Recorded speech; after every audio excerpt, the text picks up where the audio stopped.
BFM Business. Toute l'info éco et business à la mi-journée. 60 minutes business. Erwan Maurice. Bienvenue sur BFM Business si vous nous rejoignez. Nous sommes en ligne avec Nicolas Mérindol. Bonjour Nicolas. Oui, bonjour. Merci beaucoup d'être avec nous. Vous êtes le fondateur du groupe Carmin, spécialiste du conseil en stratégie financière, ex-directeur général de la Caisse d'épargne. Un mot pour commencer avec vous, Nicolas Mérindol, sur les chiffres de la croissance. L'INSEE publie ce matin la croissance du PIB au troisième trimestre. Elle accélère, plus 18,2%. Le déconfinement, bien sûr, a provoqué ce rebond. Toutefois, le PIB reste nettement en dessous de son niveau d'avant-crise, toujours. On parle de quoi là, Nicolas Mérindol? On parle d'une parenthèse avant une nouvelle dégringolade au quatrième trimestre? Oui, c'est ma conviction profonde. Je pense qu'effectivement, c'est une parenthèse, mais qui risque d'être longue et cyclique. C'est là où il va falloir s'habituer à ces mouvements, mais les fondamentaux sont là. Donc ça repartira comme c'est reparti de façon très forte, troisième trimestre. On l'a encore entendu sur votre entraîne il y a 2 secondes, il y a quelques minutes. La différence, c'est que dans les secteurs d'activité, un secteur d'activité qui est fragile et qui a eu une période extrêmement difficile, l'hôtellerie, l'aviation, le tourisme en général, ces secteurs repartiront. Sauf que les acteurs seront très différents. Il y aura des consolidations et malheureusement, il y aura des entreprises qui vont disparaître, mais d'autres qui vont renaître derrière. C'est ça la différence, la nuance et ce qu'il faut comprendre. Il y aura rebond, c'est une parenthèse longue, elle risque de se reproduire, ces parenthèses risquent de se reproduire, ça repart après, parce que l'épargne, la consommation, l'investissement iront dans ce sens-là, mais par secteur d'activité, il y a ceux qui naturellement profitent, on l'a vu sur tout ce qui est e-commerce par exemple, mais dans ceux qui souffrent, la nouveauté, c'est qu'il y en a qui vont disparaître tellement ces variations sont fortes et insupportables pour un certain nombre d'acteurs. Ça veut dire que ça va être encore les montagnes russes pendant quelques mois, Nicolas Mérindol, on va avoir des hausses et des baisses comme ça de la croissance? Oui, tant qu'on n'aura pas de visibilité, et encore, c'est une agréable surprise quand même, ces rebonds, parce qu'on aurait pu attendre le réflexe habituel à la fois du secteur financier, mais et aussi des patrons d'entreprise, qui est tant que je n'ai pas de visibilité, je ne réinvestis pas. Or, on l'a vu même dans l'automobile. Les chiffres ont été meilleurs que prévu. Dans le secteur bancaire, les chiffres du Crédit Agricole pendant toute cette période étaient très très bons.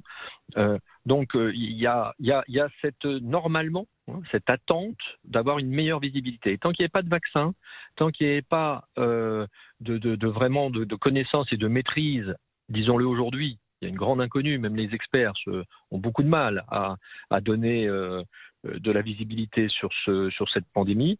Eh bien, normalement, ça freine l'investissement, ça ralentit la consommation, ça augmente l'épargne. Bon. Or là, on voit que ça s'est pas passé comme ça. Bon, ça c'était notre premier sujet avec vous Nicolas Mérindol, réaction donc à ces chiffres publiés ce matin. Parlons de la place des banques dans cette crise avec ce deuxième confinement. On revient sur l'allocution des membres du gouvernement hier soir, notamment Bruno Le Maire, qui disait qui est revenu sur le renforcement des aides accordées aux entreprises, notamment sur les PGE, avec le prolongement possible des remboursements. Le ministre de l'économie assure que la Fédération bancaire française examine les dossiers avec bienveillance. Il insistait hier soir sur l'effort consenti par les banques sur les taux de remboursement. Écoutez-le et puis je vous fais réagir juste après.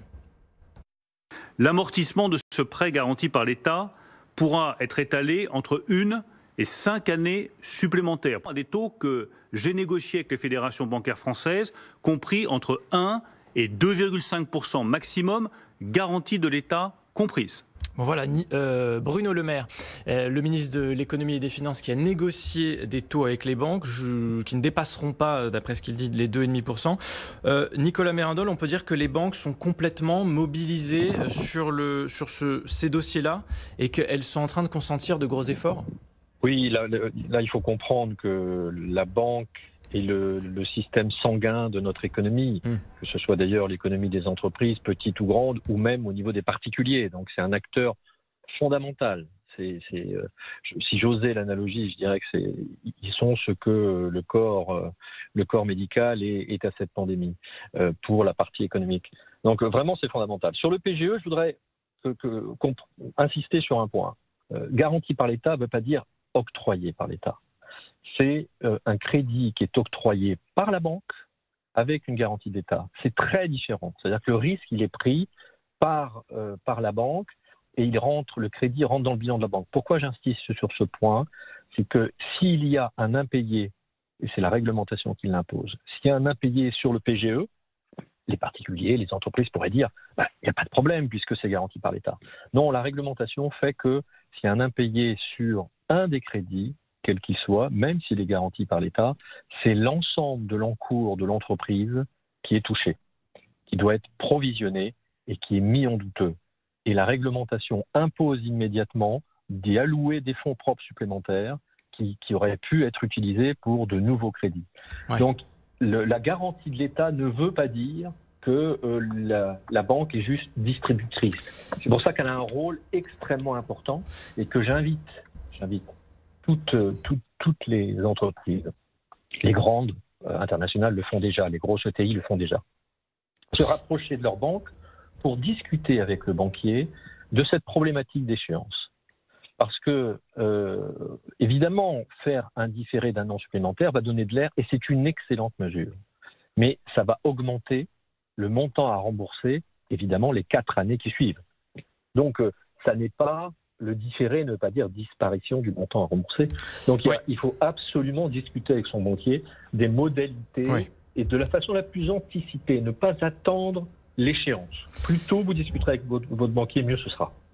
Je voudrais vous faire réagir à un deuxième extrait. Le ministre de l'économie a aussi insisté sur la tolérance dans les différés de paiement. Il a dit hier soir « Je ne veux aucune stigmatisation ». Écoutons-le. Nous avons vu avec la Banque de France que ces demandes de différés supplémentaires ne soient pas considérées comme un défaut de paiement des entreprises.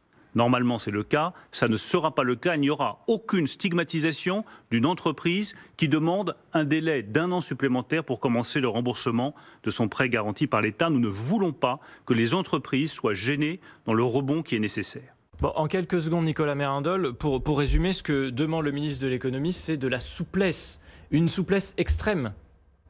Oui, c'est encore une fois, le monde bancaire, un peu comme le monde médical, est extrêmement réglementé. Et il y a des effets mécaniques très pervers qui bloquent le développement du financement.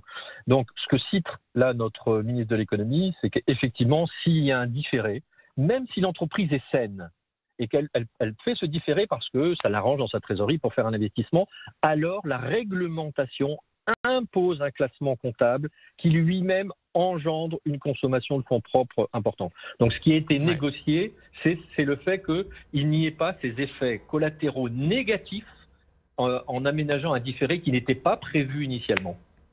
Merci beaucoup Nicolas Mérindol, fondateur du groupe Carmin, d'avoir accepté de réagir sur notre antenne à la mi-journée.